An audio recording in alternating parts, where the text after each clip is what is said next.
these avenues, people are still not getting tested. Okay? The mobile testing, again, is only effective, though, when you do it on a regular basis. You see this mobile unit right here on that page? Well, I'm telling you, when we work in communities that are familiar with us, when we're water dropping on concrete, only thing we have to do is pull up.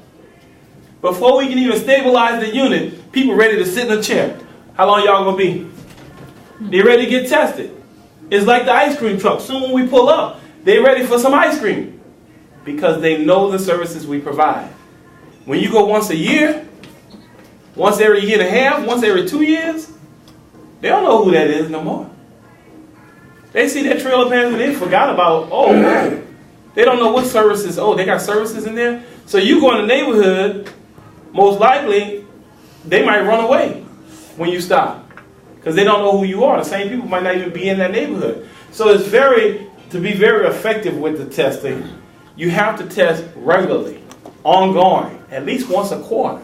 And that's what we used to do in New Roads when we were funded through the Office of Public Health. Now the Office of Public Health only funds one organization to do testing, mobile testing, throughout the entire region.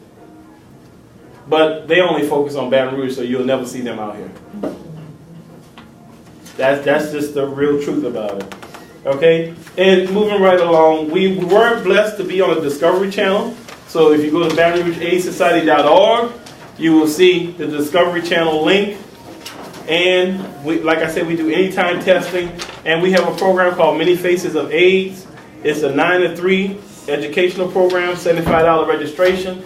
But that program should be throughout our region. If we're really going to make a difference, it should be throughout our region. We do home health parties. We educate at the house. And if you know somebody that wants that education, we will come out and do that.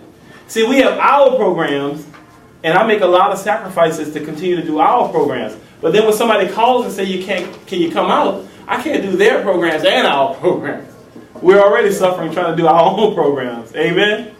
So we got to get the community more involved. And July 1st, we start a new tobacco-free living program. And as I said earlier, Geneva is part of our mentoring program. So if you'd like to serve as a mentor, one of the ways you can help us out, because of the mentoring program, we're able to pay some house bills.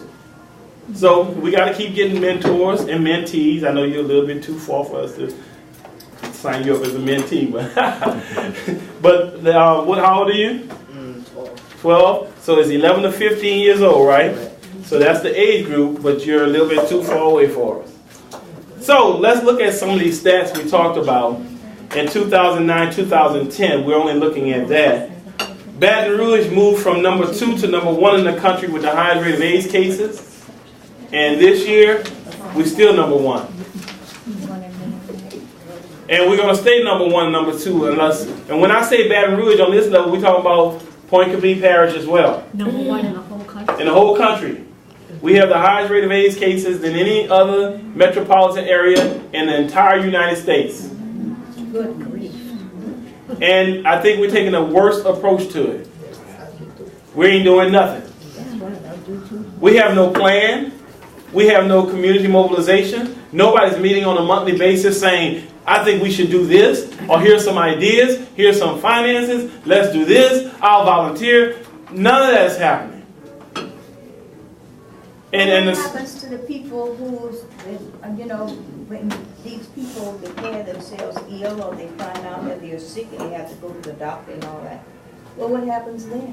Well, some of them get some attention, some of them get on the waiting list. Because, can I keep it real? Yeah. From a business standpoint, I'm not saying this is true, but I will challenge anybody to prove me otherwise. If you take away funding, that means you can't do a better job, right? If you don't do a better job, that means you can't find more people. If you don't find more people, that means we don't have to spend more money.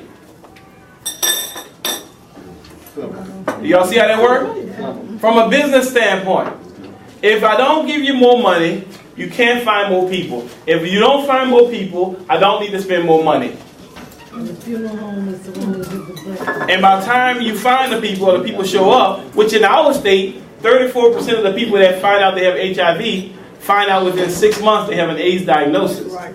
Which means I enrolled in the high school as a student, but soon when I got there, the first year they told me I was a senior. That's right. I'm about to graduate and I just got in this school. Don't that sound crazy? About to die. But if I have HIV and I don't know about it, and I go get tested, and then you tell me within 6 months I'm at the last stage, that's the same scenario. Is that because they took so long to get tested? Or Exactly. That's because they didn't know their status. And if they don't know their status, and they continue to be involved with somebody that is positive, they get more HIV. They call it double dosage. So that speeds up the HIV in their body, which puts them at a higher level of being at an AIDS diagnosis before their time. And without medication, it makes it even more infectious. Louisiana in 2009 was number 5, and 2010 moved to number 4. New Orleans was number 9, and 2010 moved to number 5. Louisiana HIV rate was number 4 and went to number 2. The Baton Rouge HIV rate, including Pointe Coupee, was number 2, stayed at number 2. The New Orleans HIV rate was number 6, went to number 3. We are not getting better. And without a plan, the only thing we're doing is we're holding this stick, waiting for it to go out. If we don't have a plan, if we don't talk about it, we're not doing anything but holding the stick, waiting for the flame to go out. Some of us don't even know there's a fire. I mean, if the house is on fire, you don't ask right now. If somebody stopped me and say, "Oh, Reverend AJ, there's smoke coming from the door. I think we need to evacuate the area," right? And I said, "Wait a minute, everybody, sit down, sit down, sit down. Stop eating, sit down." Now, who was the last person left the room? Jasmine, did you leave the room? Who was the last person left the room? So you left the room last. So what happened when you went out there? If there's flames and smoke coming from the door, who wants to hear that conversation? Right? Can I keep it real? Right. I don't care if you say stop, drop, and roll. I'm from New Orleans. If there are flames coming from the door, I'm going to grab my daughter and run. Everybody else on their own. Right? But here we have flames, and nobody's trying to put out the fire. Nobody's even running. We all just sitting down relaxing. Nobody's doing anything about it. And the Baton Rouge area is on fire. So there's a need for mobilization. One is, as of December 31st, 2012, the number of people living with HIV and AIDS in Pointe Coupee was 55. At the same time, the people living with AIDS was 34. That means 61% of the people in this community that were infected with HIV were living with the AIDS diagnosis at the same time, at the last stage.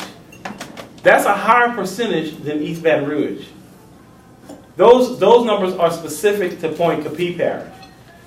So on a percentage-wise level, you have more people. Baton Rouge was 58%. You have more people that, 55%. More people in Pointe Coupee with an AIDS diagnosis, percentage-wise, than in Baton Rouge. Now that can be because of late testing, that can be because of lack of medication, because the virus multiplies in your body at a rate of a billion new viruses every day. Now somebody said, look, if I gave you $1 billion today, everybody starts smiling. $1 billion today? Well, what if I told you had to spend it by the end of the day in order to get $1 billion tomorrow? And you had to keep doing that in order to keep getting $1 billion. You wouldn't even want $1 billion no more. Because your whole life will be every day, from the time you wake up to the time you close your eyes, right. You'll be trying to spend the money, hiring somebody to spend the money, finding out if you still got the money, in order, right? Right. So if you got 1 billion new viruses multiplying every day in your body and you don't even know about it, eventually the body gives up and say, I can't fight this battle no more. Right.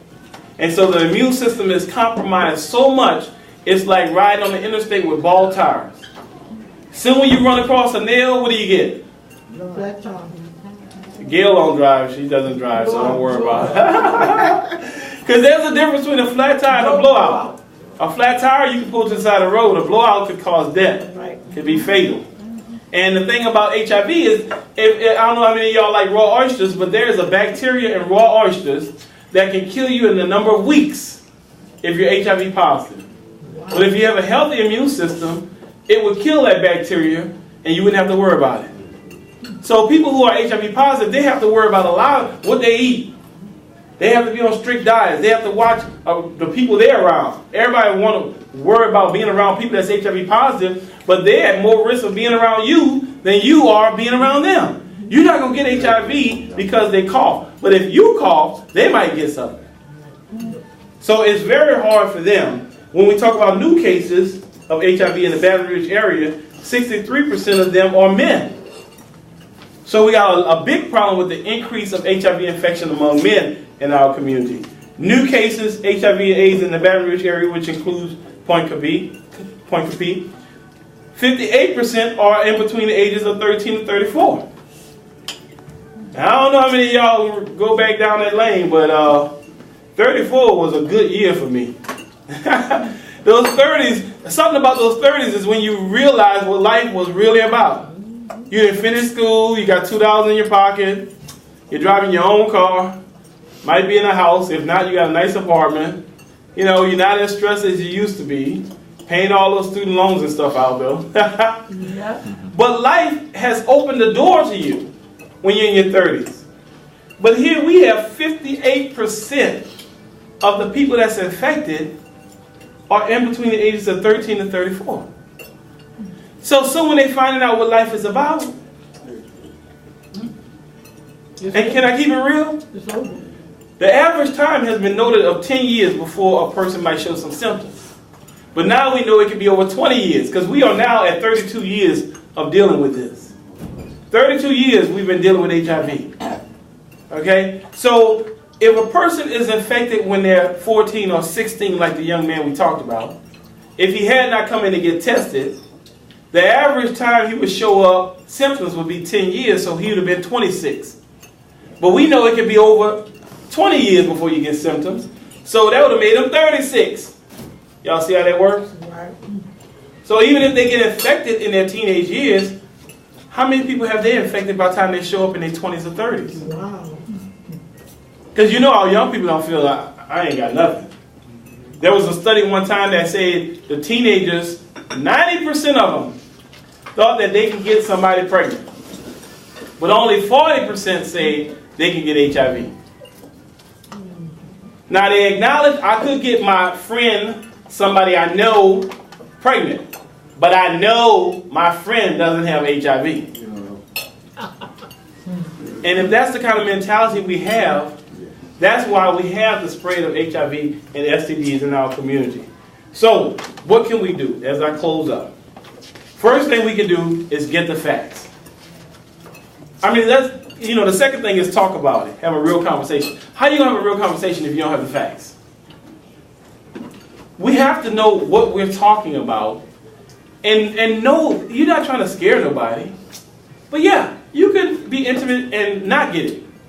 That's a possibility too. The first time. But you could be intimate and get it the first time. And when you have it for life.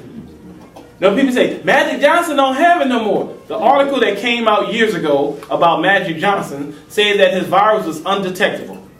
That's a viral load being undetectable. It did not say he did not have the virus. You can call him up today. He still has the virus. He's just making more money off of it than me. You know, I mean, I don't have the virus, but if Magic Johnson was here, you have to have a double-digit $1,000 budget to get him to speak to any size group. But like Magic said one time, if he knew back then when he was playing basketball what he knows now, he wouldn't have retired. Because the stigma was so high, nobody wanted to even guard Magic. Magic comes running down the court, they're like, go ahead, bro, shoot. Go ahead. You know, you stick him. No, you stick him. You stick him. No, man. People wondered if he spit on him, what's going on? Is he bleeding? Is he cut? I can't play no basketball worried about all that. So Magic just retired. But if he knew now, I mean back then what he know now, he wouldn't have. But, you know, he's been a spokesperson. And, you know, we got to get the facts so we can talk about it in regular conversations. You know that if a person has been intimate with someone, the Center for Disease Control says there's 90% of the people who will show positive on a test result after exposure will show up in 1 month. Wow. The sensitivity of these tests have increased so much. It used to be 6 months you had to wait. Now it's 1 month. In 1 month, 90% of the people are going to show up. So people need to get tested as soon as possible, and if needed, do some follow-up tests. One of the big problems we have, and I got three other things, and I'm gonna close. One of the biggest problems we have is that a lot of people have sexually transmitted diseases and don't know about it. If you study STDs, they will tell you, everyone I look at say, most of the time, people have no symptoms. Over 50% of the time, people have no symptoms. They don't say a few. They use words like many times, no symptoms, asymptomatic. So if you don't have symptoms, and can I keep it real? In the rural area, it becomes a problem because we can catch a ride to go to Baton Rouge to go to the mall. And we can catch a ride to go to Baton Rouge with some friends to go to a concert. But when it comes down to intimacy, we just walk around the corner. Especially with our young people. But everybody is walking around the same corner. So if we get new infections around that corner, it becomes an epidemic. Y'all see the difference? If everybody walks around that corner, because there are individuals that are saying, yes, let's do this, and everybody going, that becomes an epidemic. But nobody's looking at that problem in that corner, and if it's gonorrhea in that corner, and even if you don't have symptoms, if you get exposed to somebody that's HIV positive, you are 5 times more likely to get infected than if you don't have an STD. Whether you know you have the STD or not, no symptoms at all, but you have it inside your body. Because I could do a quick fundraiser. I'll give somebody $1 million if they can tell me right now, how many times did you breathe in and out since you've been sitting here? How many times did your heart beat since you've been sitting? We don't know those things. These microscopic things that make our body function inside, we don't know what's happening. So if you get a STD and you get exposed to HIV, you're 5 times more likely to get HIV. And then if you get HIV, it replicates at 1 billion new viruses every day. That's a lot of stuff going on. And we wonder why our people, what was the percentage, something like 60, whatever percentage that was, why we have 61% of our people in Pointe Coupee, 61% of those who are HIV infected are living with an AIDS diagnosis. Why there are seniors so fast? Because nobody's getting tested. And nobody knows the results. So they're affecting other people. The other 3 things is, like Uganda used the ABC approach. A, abstain from sex. B, be faithful. Have one partner. And C, if you can't do that, use condoms. I saw a billboard one time as I spoke somewhere. The billboard had a stretched out condom on the billboard, big as I don't know what. And the only words they had on the billboard was, why not? That's it. Take it from where you want. Why not use it? Why not talk about it? Why not put it on the billboard? Why not? Why not put free condoms in your office? Why not? At least, I got free condoms in my office. Why you got them in your office? You shouldn't have that. Well, I'm trying to do something about it. Why not? But we don't want that stigma in our office.